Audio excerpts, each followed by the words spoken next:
महात्मा गांधी महात्मा गांधी महात्मा गांधी आशावादी।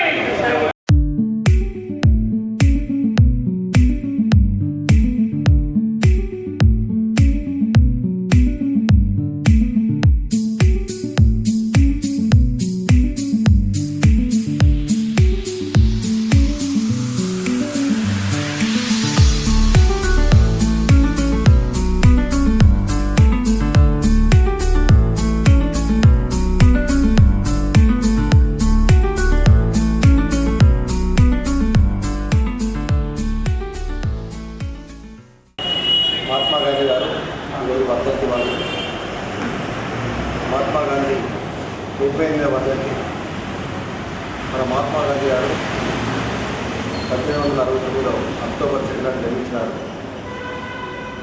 వారు మన దేశం కోసం స్వతంత్రం కోసం పోరాడిన వ్యక్తుల్లో మొట్టమొదటి వ్యక్తి మహాత్మా గాంధీ గారు. వారు శాంతి అహింస విడనాడి శాంతియుతంగా దేశం కోసం బ్రిటిష్ వాళ్ళని గడగడలాంటి వ్యక్తి మహాత్మా గాంధీ గారు.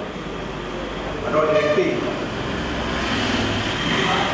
1948 స్వతంత్రం వచ్చిన తర్వాత కొందరు దుష్టశక్తులు వారిని కాల్చి చంపడం జరిగింది. మరి అయినా వారు చనిపోతూ కూడా నన్ను చంపిన వ్యక్తిని అరెస్ట్ చేయకూడదు, దేశం శాంతియుతంగా ఉండాలి, అన్ని మతాలు అన్ని కులాలు ఉన్నప్పుడే మన దేశం అభివృద్ధి చెందుతుంది అనే ఉద్దేశంతో మహాత్మా గాంధీ గారు అలాంటి వ్యక్తి. మరి వారి వర్ధంతిని ఈరోజు 70వ వర్ధంతి జరుపుకున్న సందర్భంగా మరి ఈ కార్యక్రమానికి వచ్చినటువంటి ముఖ్యుల్లో నిజామాబాద్ మార్కెట్ చైర్మన్ గొప్ప గంగారెడ్డి గారు, నగర కాంగ్రెస్ అధ్యక్షుడు కోపిలి రామకృష్ణ గారు, రాష్ట్ర జనరల్ సెక్రటరీ రామ్ గోపాల్ గారు, ప్రధానంగా నగర అధ్యక్షురాలు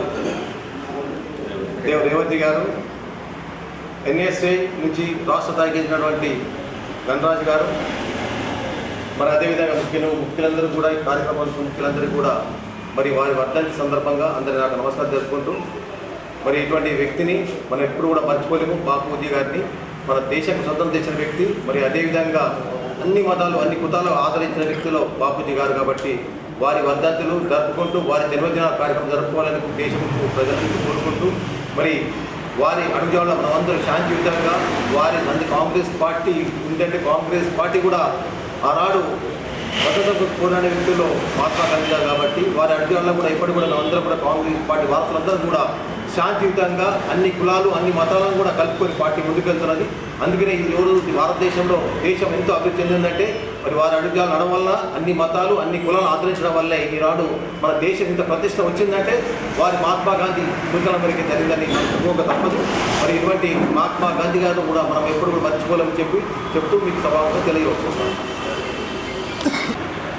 అధ్యయనం వచ్చిన తర్వాత మరి 2004లో మన సోనియా గాంధీ చైర్పర్సన్ ఉన్నప్పుడు మరి వారి పేరు నిలవాలనే ఉద్దేశంతోనే గ్రామీణ ప్రాంతంలో ఉన్న పేద ప్రజలు ఉపాధి హామీ లేకుండా వలసలు వెళ్ళిపోయే కార్యక్రమంలో 2005లో తెలంగాణలో మొట్టమొదటిసారిగా ఉమ్మడి రాష్ట్రం ఉన్నప్పుడు అప్పటి ముఖ్యమంత్రి రాజశేఖర రెడ్డి గారు అధ్యక్షతన సోనియా చైర్పర్సన్ సోనియా గాంధీ సోనియా చైర్పర్సన్ అటువంటి కాంగ్రెస్ మా అధ్యక్షురాలు వంటి సోనియా గాంధీ నాయకత్వంలో దేశంలో మొట్టమొదటిసారిగా తెలంగాణ నుంచి ఉపాధి హామీ ప్రవేశపెట్టడం జరిగింది.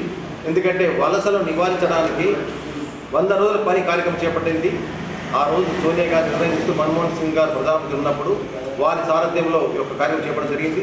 అటువంటి కార్యక్రమాన్ని ఇప్పుడున్న బీజేపీ నాయకులు దాన్ని మహాత్మా గాంధీ పేరు తొలగించి వారు పనిదినాన్ని మేము 100 రోజులు కాదు 120 రోజులు చెప్తున్నారు. కానీ ఆ 100 రోజులు ఏదైతే మనం పనిపెట్టినామో సంవత్సరానికి 100 రోజుల్లో ఉపాధి హామీ కూలీలు మీకు ఏ రోజైతే పని లేదో మీ నిర్ణయం మేరకే మీ గ్రామ స్థాయిలో మీటింగులు పెట్టుకొని సర్పంచ్లు ఉంటే సర్పంచ్ అధ్యక్షతన మీటింగ్ పెట్టుకొని ఆ 100 రోజుల కార్యక్రమాన్ని చేసుకునే విధంగా వారికి అవకాశం కల్పించింది ఉపాధి హామీ కూలీల కొరకు.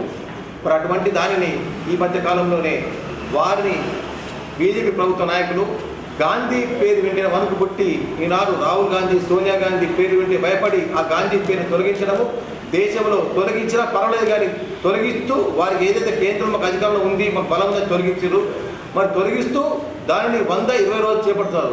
అంటే మరి మేము ఇచ్చిన ప్రభుత్వం మాకు ఉన్నప్పుడు 100 రోజులు ఖచ్చితంగా కేంద్రం భరించింది 100 రోజులకు.